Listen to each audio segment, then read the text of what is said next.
Mr. President, the Governor of Florida. Let the Governor be received.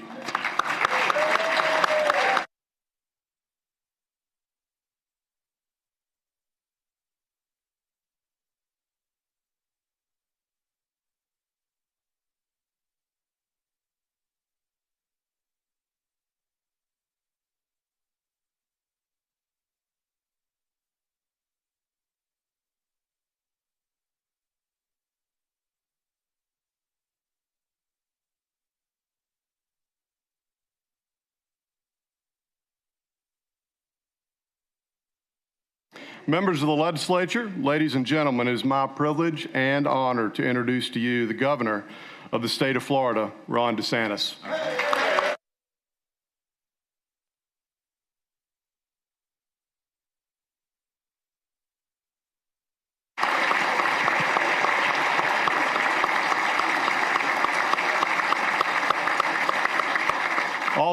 Also joining us in the East Gallery is the Governor's wife, First Lady Casey DeSantis.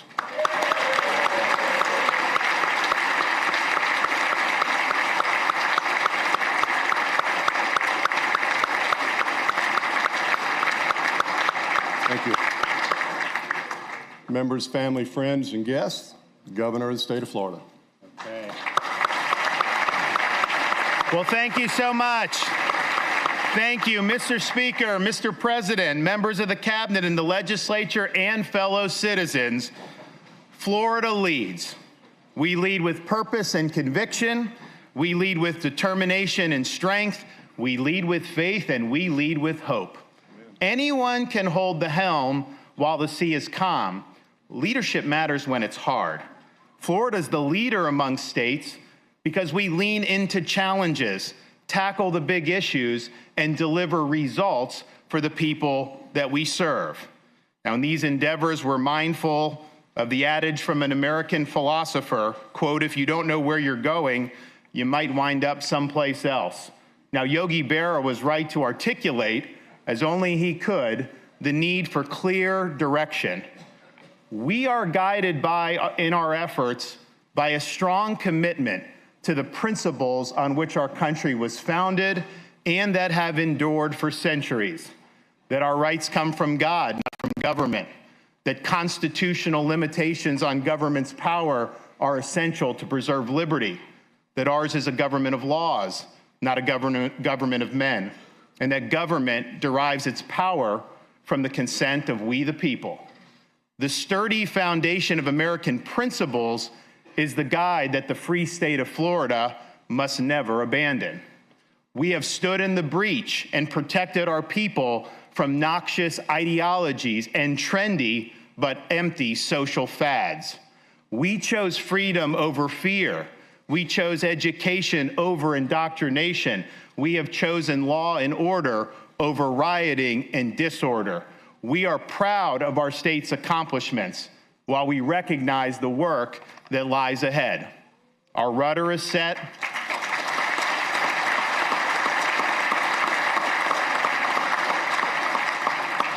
Our rudder is set, our compass is in hand, true north is our destination. We can and we must continue to lead. Now we are convening for the regular legislative session, having already enacted groundbreaking legislation to fulfill the historic mandate of delivering on President Donald Trump's mandate to end the illegal immigration crisis once and for all.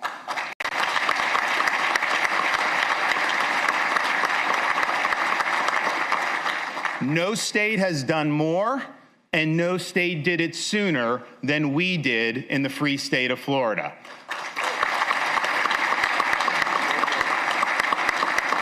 Thanks to recent legislation, it's now a crime to enter Florida illegally. The days of catch and release are over, and all state and local law enforcement agencies have a duty to assist in interior immigration enforcement efforts. The voters have spoken, and Florida has responded. We will be part of the solution, not part of the problem.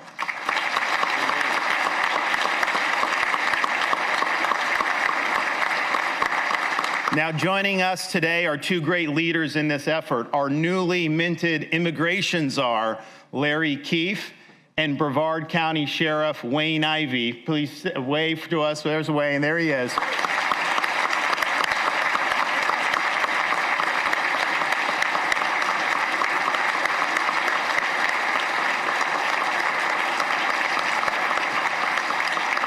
With leaders like Larry and Wayne, Florida will get the job done. We are not a sanctuary state. We are a rule of law state.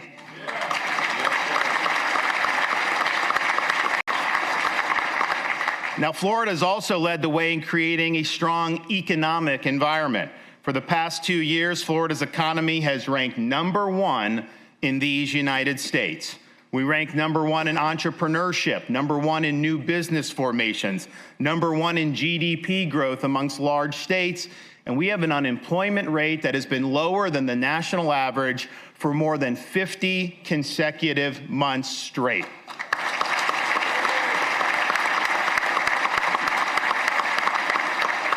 We represented the refuge for freedom and sanity during the coronavirus pandemic, not just for other states and throughout our country, but even for people throughout the world. People moved here, businesses flocked to our state, and investment to Florida surged. We continue to set tourism records. 2024 saw more than 142 million visitors come to the state of Florida. This includes 3.3 million visitors from Canada. That's not much of a boycott in my book. Maybe they wanted to get a glimpse of what a Stanley Cup winning hockey team actually looks like.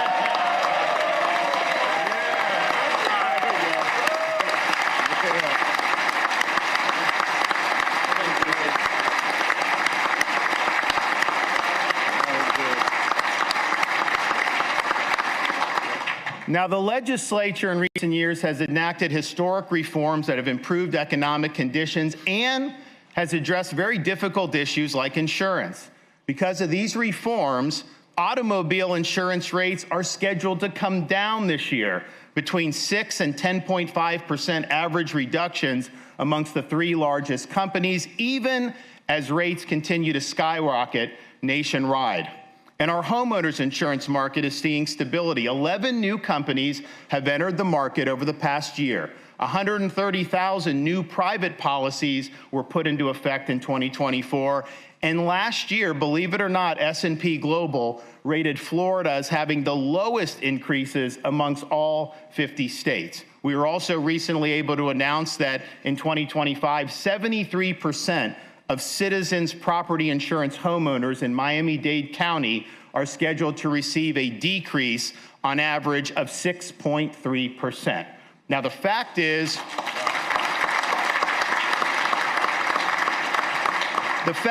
this: the Florida legislature has devoted more time and effort to address insurance reforms over the past few years than at any other time in the history of the state of Florida. Those reductions in auto would not have happened without your reforms, and the stability that we saw in 2024 would not have happened without you taking action. And I hope that the legislature continues these efforts by providing funding for those on the My Safe Florida Home wait list. These are people that have been approved.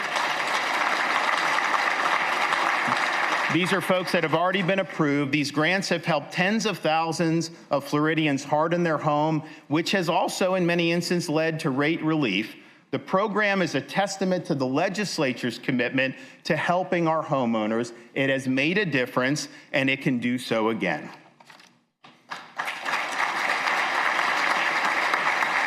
Now, our economy is strong in part because our spending and budget policies are sensible.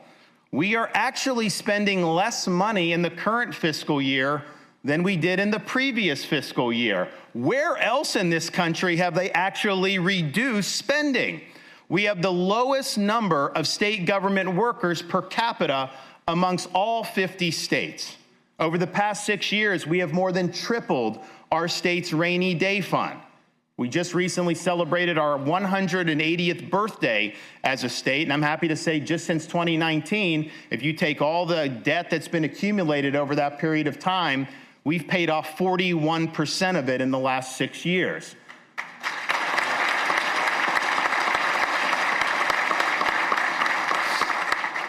state has among the lowest per capita state debts in all of the United States of America. The share of Florida's debt for each Florida citizen is about $660. The share of the national debt for each U.S. citizen is north of $100,000 per U.S. citizen. Can the congressman in Washington, D.C. please take a page out of Florida's fiscal playbook for a change?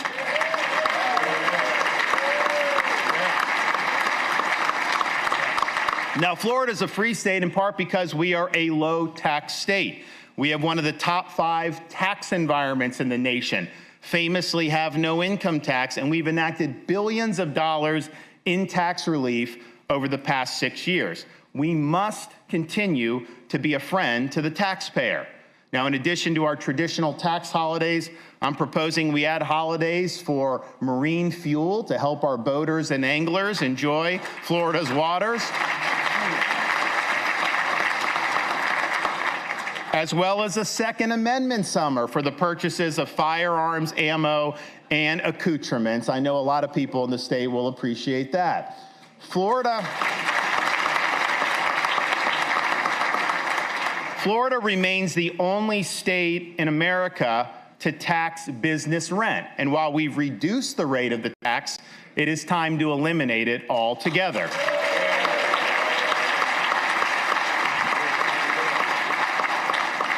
While Florida property values have surged in recent years, this has come at a cost to taxpayers squeezed by increasing local government property taxes. These escalating assessments have created a gusher of revenue for local governments, and in many throughout Florida have seen their budgets increase far beyond the growth in their populations. Taxpayers need relief. You buy a home, you pay off the mortgage, and yet you still have to write a check to the government every year just for the privilege of living on your own private property. Is the property yours, or are you just renting it from the government? And I know members of the legislature are studying the issue in anticipation of formulating a proposal to place on the 2026 ballot so that we can provide constitutional protections for Florida homeowners. Please know you have my support in this endeavor. Oh, and one other thing. Don't let anyone tell you we're going to seek to raise state taxes, because this body will not pass tax increases and this governor will not sign any tax increases.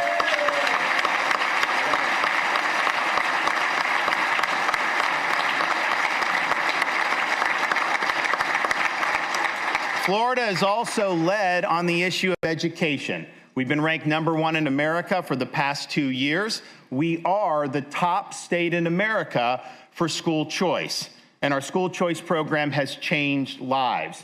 Joining us today is Harley McCullough, whose son Thorne is a recipient of Florida's Family Empowerment Scholarship for Unique Abilities. Where are you at? There you go, wave. All right. Yes.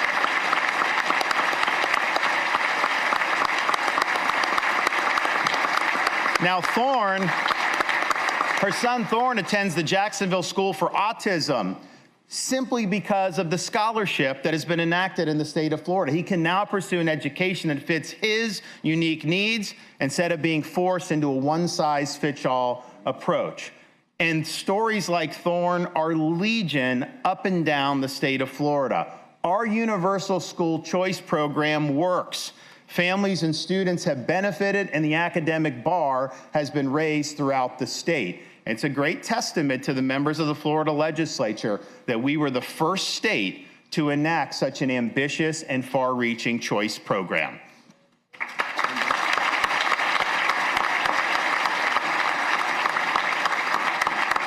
We also recognize the importance of recruiting and retaining great teachers. We have enacted a Teachers' Bill of Rights. We've provided protection against coerced union dues, and we have invested a record $4.6 billion towards raising teacher salaries. I'm pleased to be joined by Hernando County teacher Jamie Suarez. Stand up and wave to the crowd.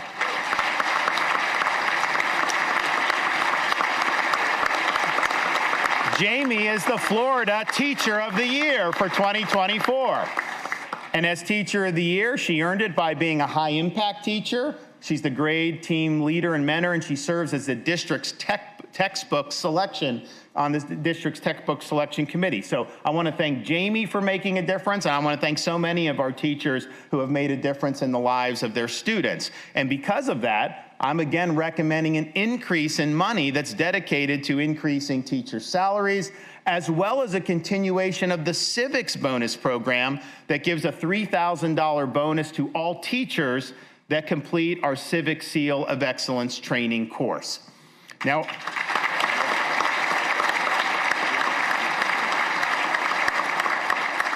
our universities have earned strong commendations, and we currently have 4 state universities ranked within the top 50 for public universities throughout the entire United States.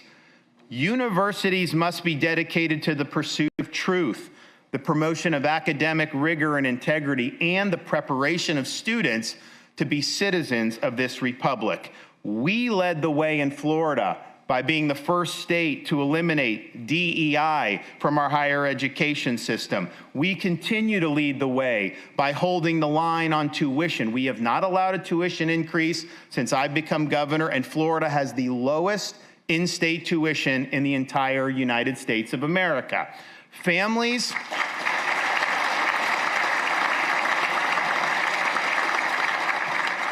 deserve state universities that provide education, not indoctrination, and that education must be attainable for students regardless of their family's financial status. And I'm happy to report that in both of these regards, we are delivering for the people of Florida. Florida is also led on some of the most intractable issues, ranging from substance abuse to child welfare. Hope Florida was designed by our First Lady, Casey DeSantis, to transform the way government agencies provided services to our fellow citizens in need. Rather than perpetuate dependence on a great society-style bureaucracy, Hope Florida seeks to use government to connect individuals and families to more than 5,600 faith-based, community, and private sector partners. Ginger Falk is with us here, and she illustrates Hope Florida's impact. Stand up and wave and say hello.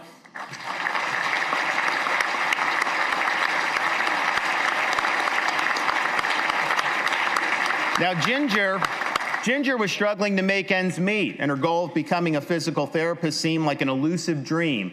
Thanks to the help of a Hope Florida navigator, Ginger was connected to resources that helped her complete a physical therapy program. She's now a physical therapy assistant, and she's on her way to realizing her dreams. By the end of 2024, Florida has helped nearly 30,000 participants reduce or entirely eliminate their reliance on government assistance. This has provided them with a pathway to financial independence, and it has netted the taxpayers over $108 million in annual savings.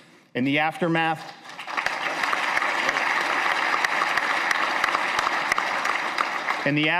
of Hurricanes Debbie, Helene, and Milton, Activate Hope, the emergency relief arm of Hope Florida, helped over 57,000 Floridians with essential supplies and provided more than 33,000 with referrals to overcome disaster-related hardships.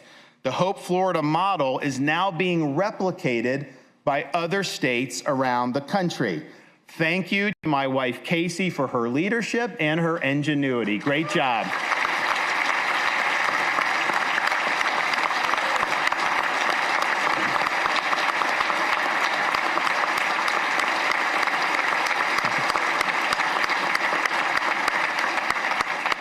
We are fortunate to live in a naturally beautiful state. We promised 6 years ago to leave Florida to God better than we found it, and we're doing just that. The Florida Wildlife Corridor, established in 2021, now spans 18 million acres, with 10 million acres already protected. Last year, we directed the Florida Department of Transportation to enhance connectivity within the corridor. Since 2019, we've approved over $129 million for 38 crossings, ensuring safer passage for species like the famed Florida panther. We've also shattered records for state support, for Everglades restoration, for water quality improvements, and for beach renourishment.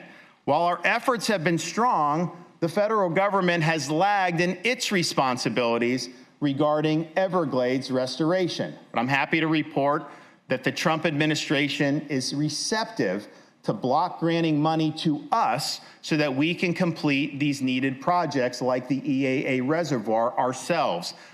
One thing I've learned, Florida time is a lot faster than Army Corps of Engineers time. Stand up for that. You're dead right. You're dead right. Yes, sir.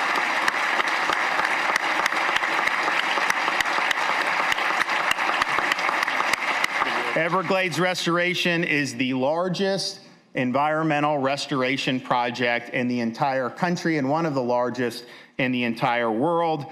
We are on the path. We're ahead of schedule from the state perspective, but we need to get this job done once and for all. And so we will be working with the Trump administration to bring that to fruition.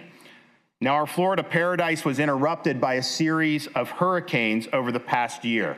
These storms brought major destruction, but also witnessed a strong emergency response across both the state and local governments. Utility linemen were pre-staged and millions of customers who lost power were restored in record time. Massive amounts of debris were removed, including round-the-clock emergency effort to marshal state assets to remove Hurricane Helene debris in advance of Hurricane Milton.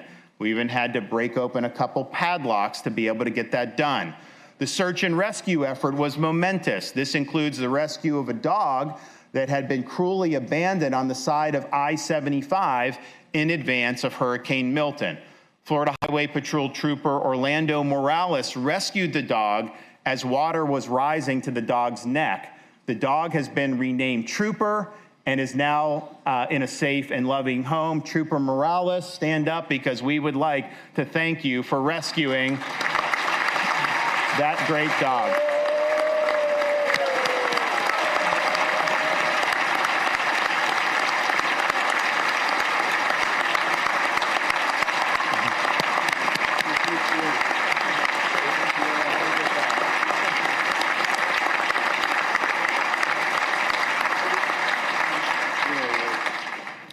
Now, at the state level, we have utilized all available levers from the Florida Disaster Fund to our small business loan program to help individuals get back on their feet after these flurry of hurricanes. We are joined by Cannon Gregg, the founder of Pelican Oyster Company. Stand up, my man. Where are you at? There you are.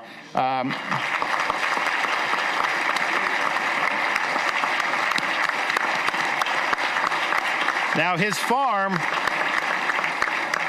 was devastated by Hurricane Michael back in 2018. Of course, he rebuilt and then got hit by Hurricanes Helene and Milton. He will be a recipient of grant funds to support rebuilding efforts and to get his business back to normal. The recovery efforts after major hurricanes persist long after the cameras leave. I know more needs to be done, and you can count on me to be supportive of future legislative efforts to help with these important recoveries. Now, we know we have some important issues to address. We saw the petition fraud that took place with the amendments 3 and 4, but particularly Amendment 4. We saw how that constitutional amendment process was perverted. We need to clean up the petition fraud, and we need to clean up this out-of-control amendment process, and you in the legislature have the opportunity to do just that and protect Florida's Constitution once and for all.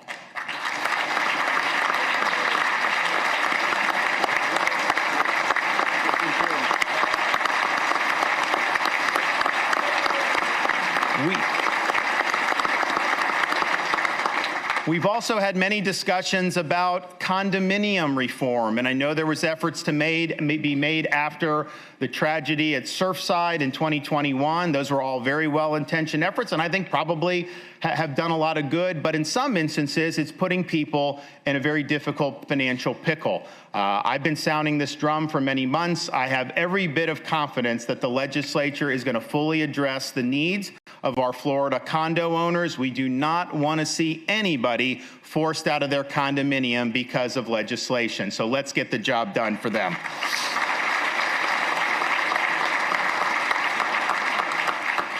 Now, the free state of Florida has not exactly led the way on protecting Second Amendment rights. We have some of the more weak laws on the country compared to our other states who consider themselves conservative. I would ask you to protect people's Second Amendment rights. Look back in instances where legislation may have been passed in recent years, such as shifting the burden on red flag laws, such as taking away the rights of young adults to be able to purchase firearms, such as limiting somebody's ability to both keep and to bear arms, as our Constitution does. We need to be a strong Second Amendment state. I know many of you agree with it, and so let's get some positive reform done for the people of this state of Florida.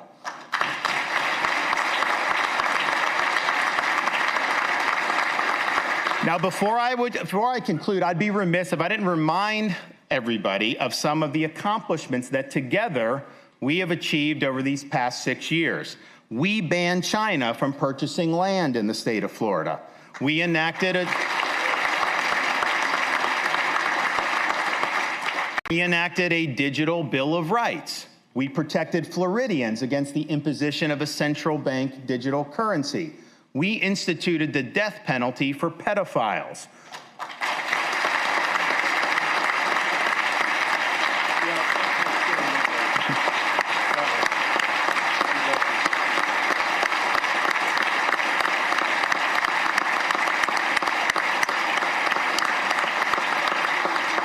We created a program to accelerate the repayment of state debt, and we've saved hundreds of millions of dollars in interest costs as a result.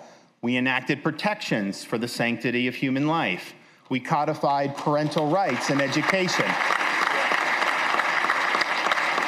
We codified parental rights in education and eliminated gender ideology from our schools. We created a law enforcement bonus and scholarship program to recruit and retain great police officers throughout our state. We divested state holdings from Chinese banks and investment firms. We kneecapped so-called ESG in our pension fund, in the workplace, and in financial institutions, and as a result of that, we were leading the effort to kill ESG nationwide.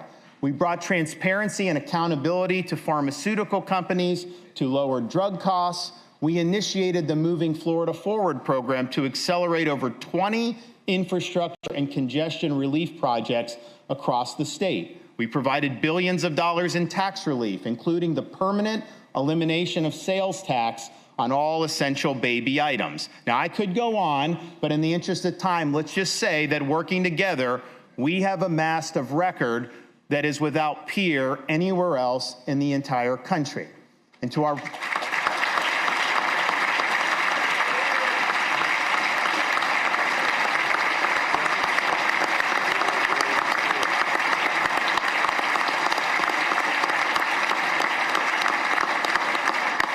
To our presiding officers, Speaker Perez and President Albritton, I look forward to working together to advance our shared goals. Now, Speaker Perez represents the busy, fast-paced, modern Miami, the gateway of the Americas, a unique place, not just in our state, but in our country.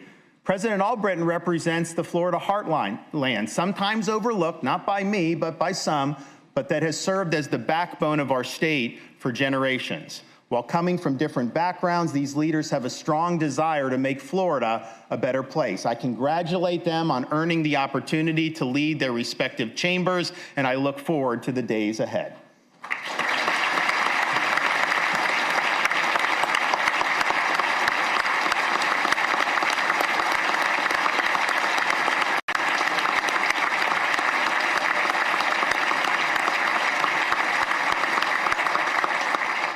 To our Chief Financial Officer, Jimmy Petronis, thank you for your service to our state.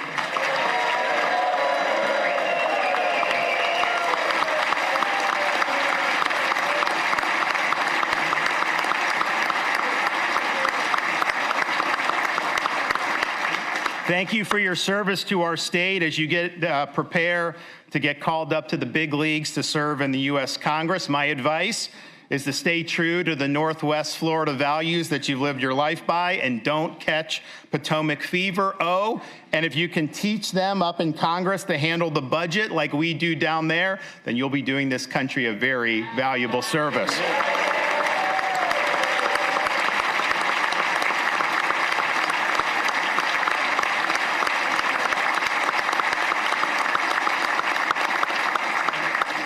Commissioner Wilton Simpson, you'll soon be the most tenured member of the Florida cabinet. I will say your department has made significant improvements since you've taken over from your predecessor. You have stepped up.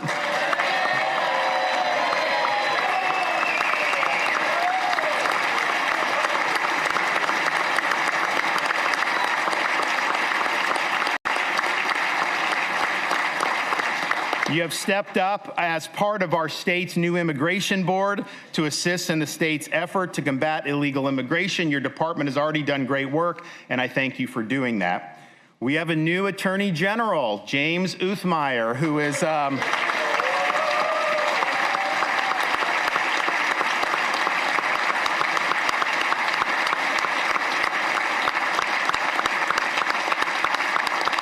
James has been instrumental in many of the successes that I've outlined today. I was happy to appoint him to be the state's top law enforcement officer, and man, is he already off to a very strong start. So we look forward to his work ahead.